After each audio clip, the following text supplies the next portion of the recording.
What's up, Soul Warriors? Welcome to the 30-day Mindset Reset Challenge. Now, this is day 4, and I've been making really quick videos because this started as a TikTok project.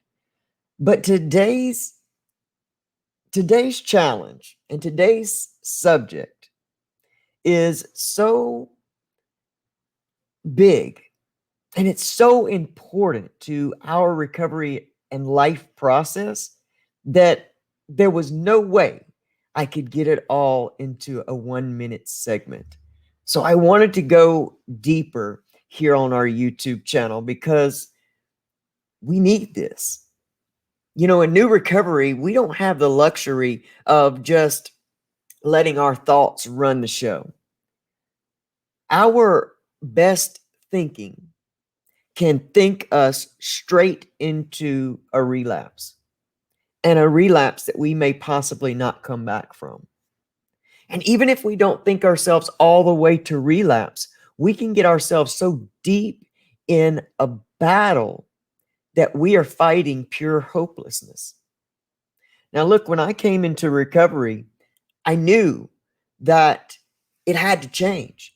I knew that after 22 years of active, hellish addiction and countless tries at sobriety, I knew that this had to be different, and I had to go deeper. I had to start with the mechanism that was running the show.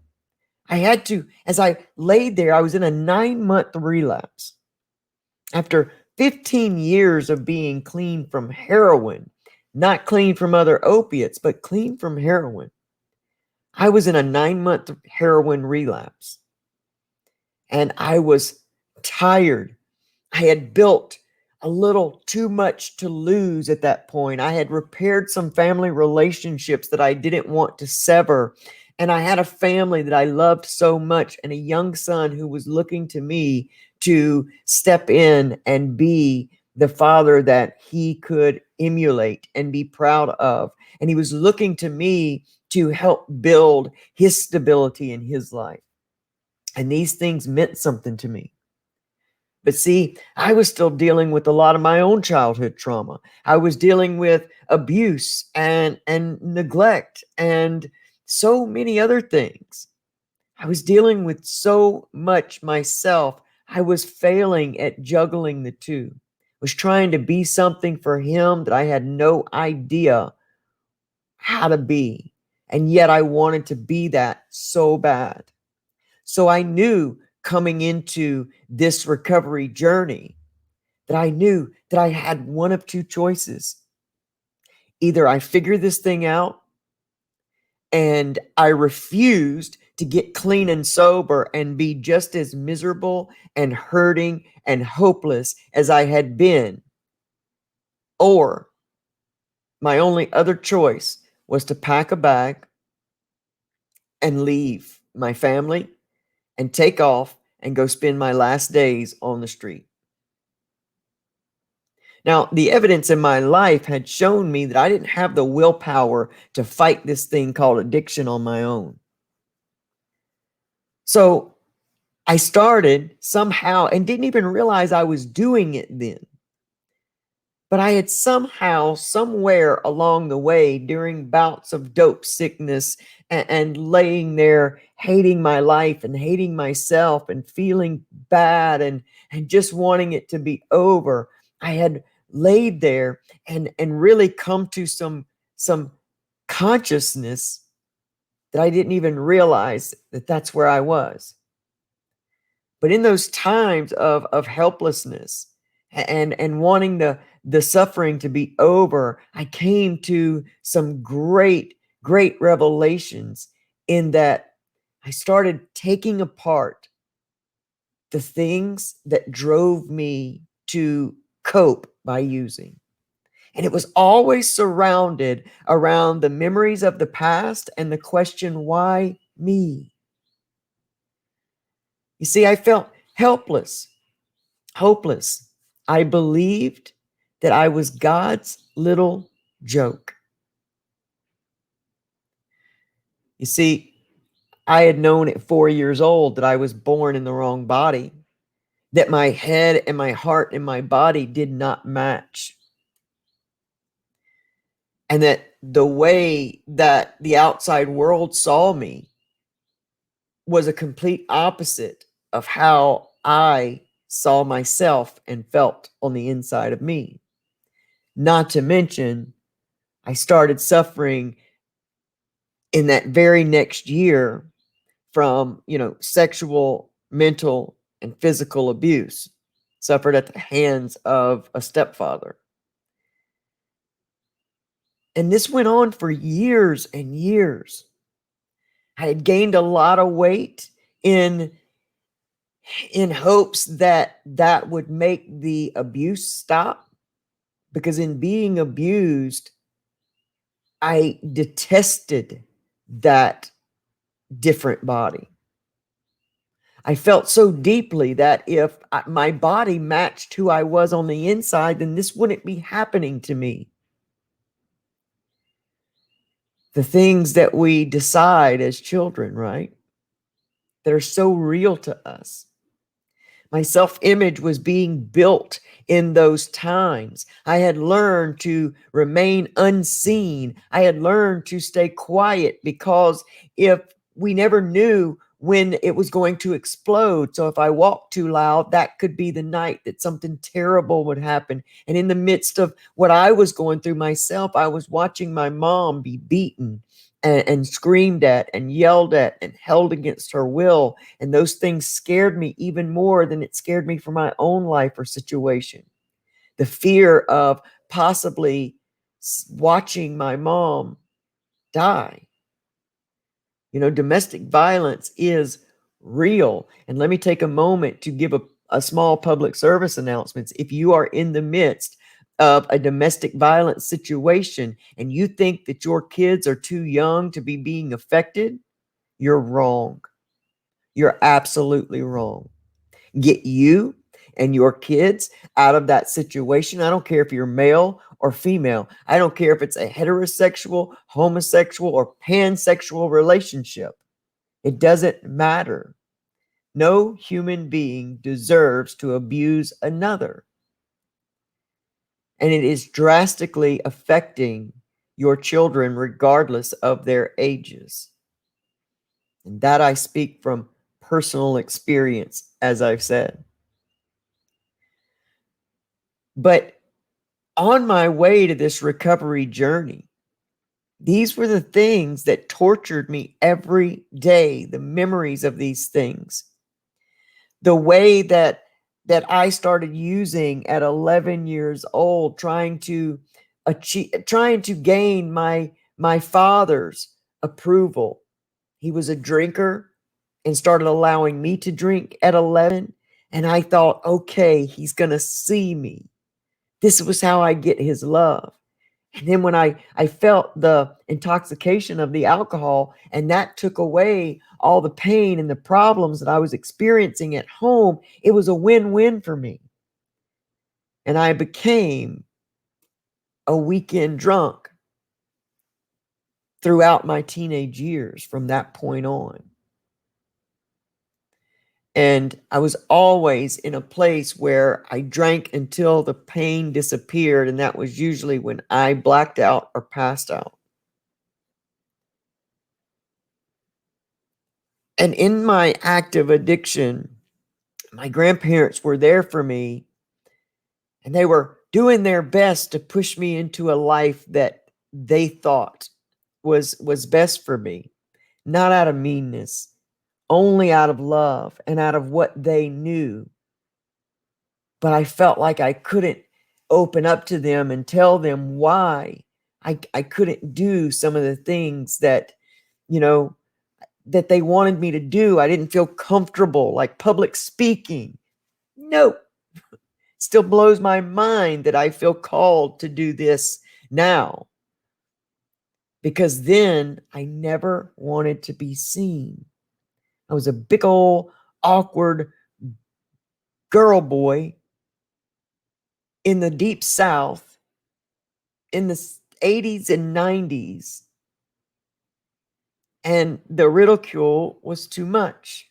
So I hid every bit of who I was. And in all of that, I hurt them and I let them down. And these were the tapes that would play over and over and over and over in my head until I got to the point where I had to numb the pain. And I didn't know any other thought process. And along comes Bob Proctor. That's right, Bob Proctor. And if you don't know who I'm talking about, I can't imagine how you wouldn't, but it's possible. Please look up Bob Proctor. Bob Proctor did a free webinar on the 11 forgotten laws of the universe. And I sat down in my very first week of stepping into recovery, knowing that I had to change my head and knowing that I was going to have to get down into the roots of these addictions and my coping and what was driving me that way in order to ever eradicate all of that pain from the root. So I sat down, I watched this hour-long webinar. I took the greatest notes I had ever taken in my life, and it changed my life. I started from that day forward to put these laws, these principles into practice in my life. And what I first had to begin to do is become super conscious of the thoughts that I let hang out in my head. And I want to tell you, when I first started it, it felt like a full-time job, day in and day out, being on guard at the door of my mind. And because my comfort zone and my default programming was to feel bad, to feel hurt, to feel victimized, to feel like I wasn't enough, to feel guilty, to feel regret, I would find myself there almost like that. And then I'd have to start trying to fight from that pit that I had let myself get into. I'd have to start fighting my way out.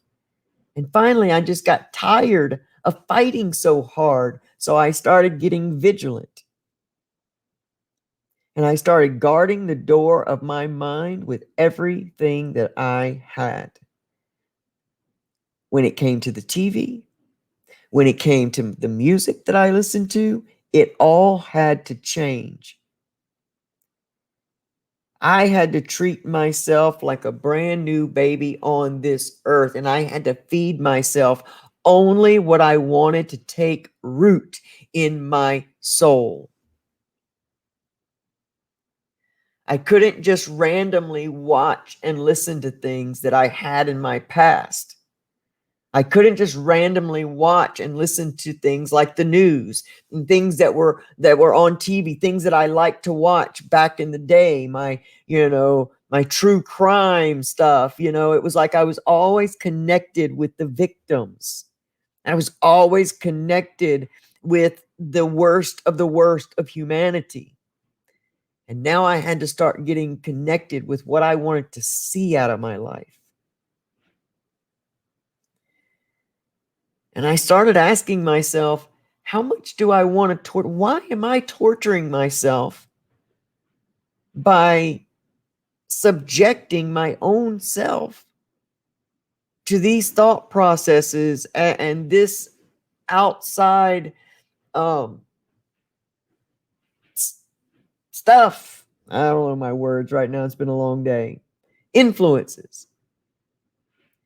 I started realizing that I had a choice. And that was very freeing to me, because for so long, I felt like I didn't have a choice over the way I thought, over the way I felt, over the things I liked, over the things I disliked, my default programming.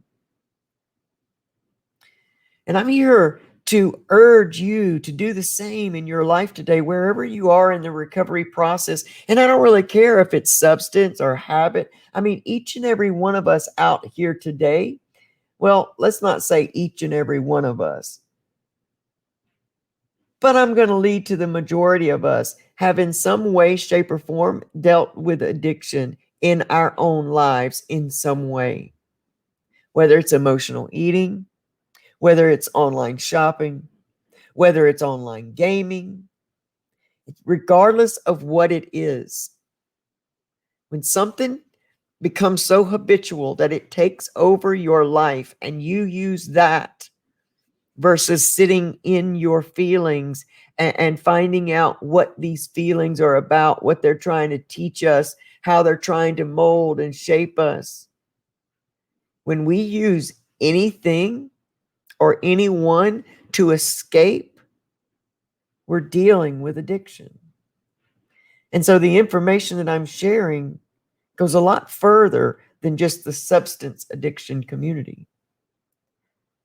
This is vital for anyone and everyone.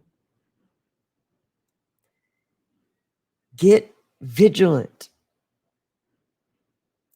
Start realizing that you were born here on earth to feel good, that well-being is your birthright. That I don't care what situation that you were born into and what experiences you've had. You didn't have a choice about that, but you have a choice now. And your choice can be to come back to your birthright, which is well-being, which is abundant life, which is prosperous life. And I come on these platforms because I want to find some warriors out here. I want to find some folks that know what it's like to feel bad, to know what it's like to be hopeless, to know what it's like to be at the bottom of the barrel of life and don't want to just give up things in their life, not to replace it with more healthy and whole and wholesome and good feeling things, emotions, ways to cope and be. I'm looking for the people that want to see what life's about. I'm looking for the folks that want to see how good life can be. I'm looking for the folks that want to uncover and discover their own greatness and bring it to the surface and beyond. I've seen the worst of the worst that humanity has to offer. I've sometimes been that soul. I've done things I'm not proud of. I've had things that have been done to me that I wish hadn't. But at the same time, I've done the work to know that those very things that used to drive me to the place of wanting to snuff out my own life because I couldn't understand, those same things are what makes me the warrior that I am today. They're the same things that let me know that every day that I wake up, regardless of what comes against me, I will stand and I will rise and I will become all that I was put here on this earth to be, and can't nobody stop that. I'm looking for some people to come along on this journey with me. I'm looking for some folks that are ready to see exactly what they're made of. I want to be with some folks on these platforms that are tired of hearing pointless garbage, tired of fear tactics of mass media, and tired of how terrible and awful the world is, and want to find out what all of this is trying to teach us and how it's trying to bring us back to a whole, healthy human race. That's the warriors I'm looking for. Are you one of those warriors? Because if you've made it this far in this video, I'm going to stretch to say that you are. So start today. Be mindful of what you let come in to this amazing place right here. This program that runs your entire system. This program that tells you what you see in the mirror. Be mindful of what you let come in the door here. And until you can get there, at least become conscious of what you're letting in right now. Awareness is the beginning to all change. You have so much amazing greatness within you. When I heard the master Les Brown say that, I think it was about 6 years ago, when I heard Les Brown tell me that I had greatness within me, it took me a little while to come to believe it. But something about what he said sparked hope in me. And let me tell you, you don't need 1,000 gallons of hope to get started. All you need is a spark. A spark. And to get purposeful about how you think, feel, and be in your life. You get to choose how you feel. How about choosing to feel good more than you feel bad? How about learning how to reframe your reality and see all the ways and all the things there to be grateful for? How about embracing gratitude and leaving complaining behind? How about not engaging in conversations that are gossip or complaining about another human being, or always complaining about what's wrong with life and the government and everything and the kids these days and whatever, the gas prices? How about politely withdrawing yourself back from some of those conversations and go find some people talking about all the possibilities that this pandemic has brought into our reality? Go find some people that are living in possibility and start seeing what's going to happen in your world, in your reality. Accept that you are a divine co-creator in your own reality. And I want to tell you, limitations break away. You are limitless. You are outstanding. You have greatness within you. Well-being, prosperity, abundance is your birthright. Are you ready to claim that birthright? I'm claiming mine. Man, thank you so much for being here on this video with me. If you like this content and you want to see more of this content, then be sure to like the video, subscribe to the channel, turn on your bell notifications so you know when we put new videos up, which right now, this one's random, but it's Wednesday mornings and Saturday evenings with the Recovery Soul Food Podcast. We have great guests with us each and every Saturday evening. So be sure to like, subscribe, hit your bell notification, and share this channel out. Let's grow a positive message. I love you guys. I love every one of you. You are absolutely, positively amazing. And I'll see you next time.